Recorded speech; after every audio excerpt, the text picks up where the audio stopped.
Donc on ait cette réflexion, c'est légitime, mais je le dis aussi, moi je suis très attaché à la stabilité de nos institutions.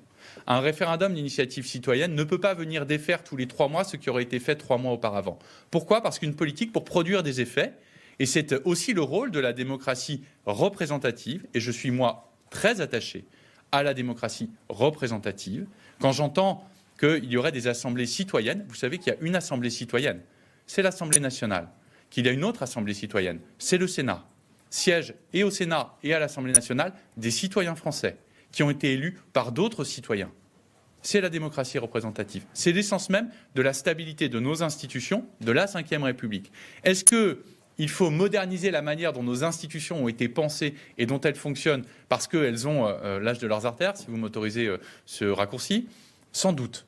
Notre Constitution a 60 ans. Il faut toujours modifier nos équilibres institutionnels et politiques et nos manières de faire d'une main tremblante, mais il faut aussi pouvoir entendre ce que nos concitoyens attendent. Ça veut dire qu'il y a certains sujets qui doivent pouvoir être débattus, où nos concitoyens doivent pouvoir être mieux associés, mais qu'en même temps, on doit pouvoir garantir une forme de stabilité de nos institutions, des politiques conduites, et puis de dire et de rappeler que vous avez un processus qui permet de sanctionner une politique qui est conduite, qui s'appelle l'élection.